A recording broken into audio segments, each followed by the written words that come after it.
Hi there everyone. So today I am going to show you some of my makeup tips and what I'm learning about my new mixing liquid that you can use to enhance the pigments of the mineral makeup powders that I make. And as you know, the mineral makeup powders can be used anywhere on your face, eyebrows, eyeliner, eyeshadow, blush, lip color, and all of that. So I've got some of it on my arm already right here, and we're going to be talking about how I did this, okay? And I'll demo it right here so that you can see easily. We're using the pigment today called Rose Mauve.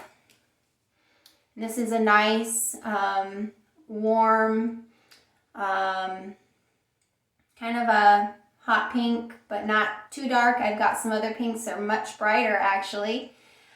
This is a great color for everyone. You can put it on lighter or darker, okay? So let's see what we can do here. All right, first option when you're putting on mineral powder makeup is just go for the powder and put it on, right? Get a little on the brush, tap. Here we go. When you apply the powder just by itself, depending on the pigment color that you choose, you may or may not get a dark color. It just depends. In this case, this is how it looks. This is how it goes on. If you gently blend it or wipe it slightly, you can see not too strong. As a blush or a little accent for an eyeshadow, it works really well. But let's see if we can get that darker, okay? If we can make that last longer. We're going to want to make it smudge proof and water resistant, okay? So then what we're gonna try instead is to first take the mixing liquid that I have, which is, like I say, smudge proof and water resistant. I've got just a little bit of it in here, and there's a nice wand that comes with these, very fine point little wand, okay? So I'm gonna dip it in the liquid, make sure that if I have a bead of liquid hanging on the tip, I can kind of dab that off, and then I go ahead and just put that directly on my skin first, okay? I need to let that dry. I don't know if you can see a little bit of the shine from the moisture there. I need to let that dry until it's tacky. So that might take 10, 20, 30 seconds. Blow on it, whatever you want to do. But you got to wait for a minute there. And then get my color loaded up on my brush. Again, I'm gonna just apply the color like I normally would, but I will have the mixing liquid on my skin first underneath. So the mixing liquid, when you apply it directly to your skin like this, it's gonna work as a primer, right? So it's gonna enhance the pigment and extend the wear of your makeup. So I think it's still just a little bit damp. If I touch it, let's see, a little bit of it's coming off. Just to speed up the process here, I'm going to dab that a little bit. I wish it dried faster, but that's how it works. You get this in real time here. Let's see if you can see just a little bit. All right, so now I'm going to go over this with this same powder color, and we'll see how much brighter it's becoming.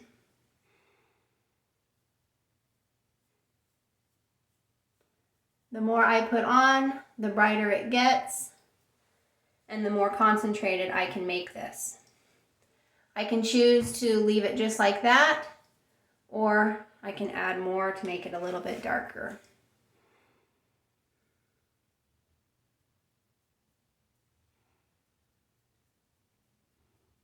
Look at that. Look how much that's brightened that up.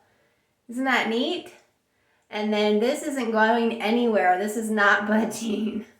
Okay, look at that. Now just to compare, I'm going to go ahead and rub off the one that has no primer. Look at that. If you just keep rubbing, it just comes right off.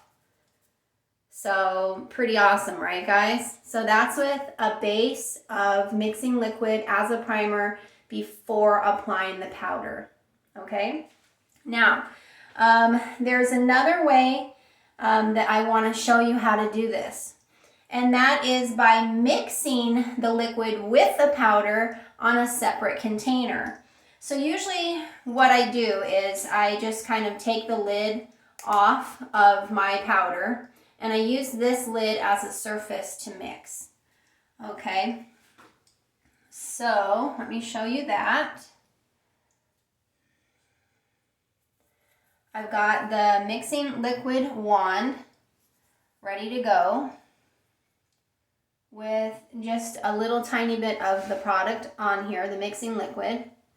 And then I actually dip it into my powder color that I want. The more powder I get on here, the more matte the finish is going to look and the more concentrated or brightened up of the pigment you're going to get. So we'll see what color I get here. This always takes a little practice to get the right balance of color and mixing liquid. And then you just go and you kind of start blending that on this little tray. Depending on the pigment of your choice, it may dissolve, you know, quicker, or it might take a little longer, just depending on the ingredients of the products that you're using. Okay, so this is kind of a little bit of a serum, sort of a tacky liquid consistency, and it's all dissolved. I've got this on the wand, and like you can see, I don't have to work really fast or anything, which is great. So let's go and apply this again. This time it's already pre-mixed on the wand, and I just put it right on the skin. I can go and add a little more, make any adjustments that I need.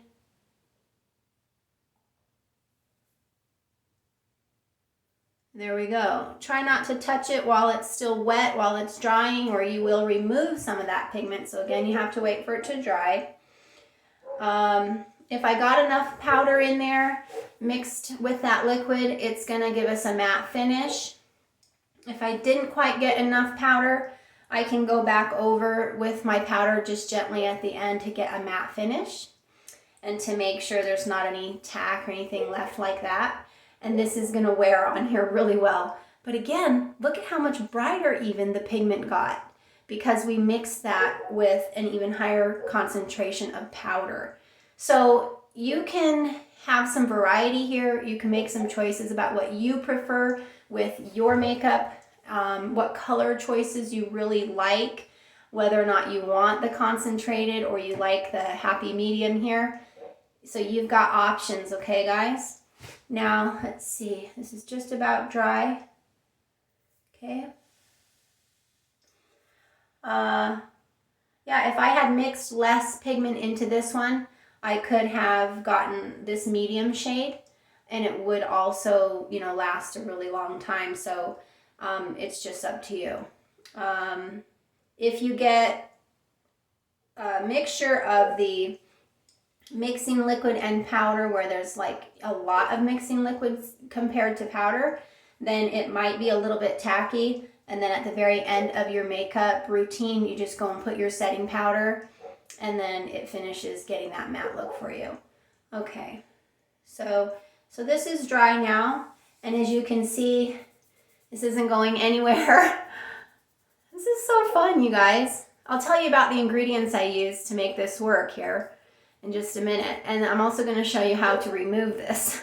Okay, look at that. Isn't that incredible? Okay, so we got smudge proof down. Let's talk about water resistant, okay? All right. Let me get this water on.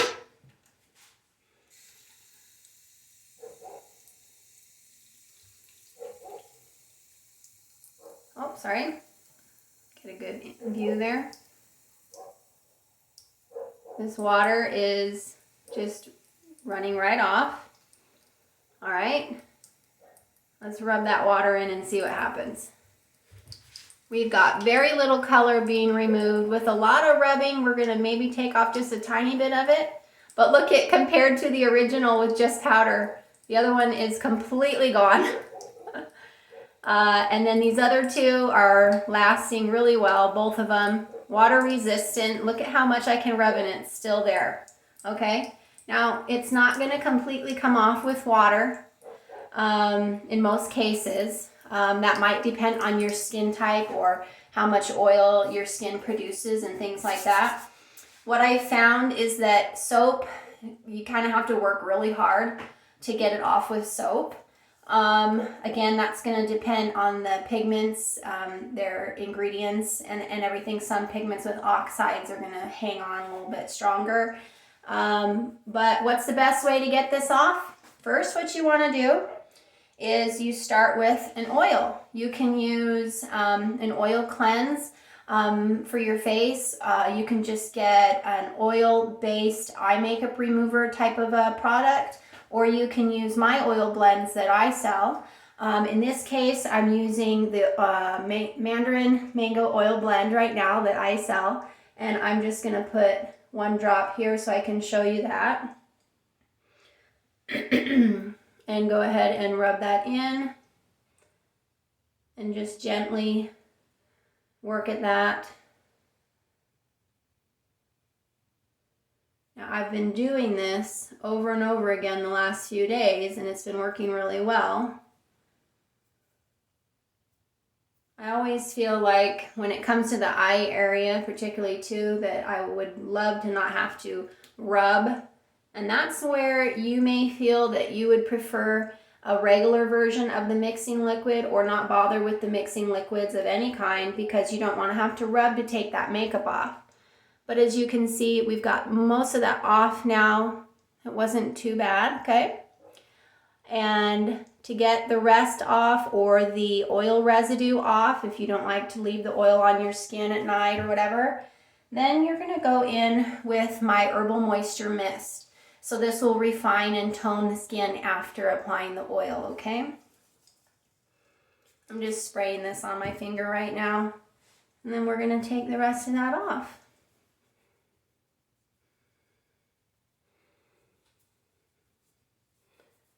Now we've got nice fresh skin here. Probably worked that oil into the edges there, so now it's all gone. So my skin is moisturized and toned, and we've got that off. So that kind of gives you an idea of how this works.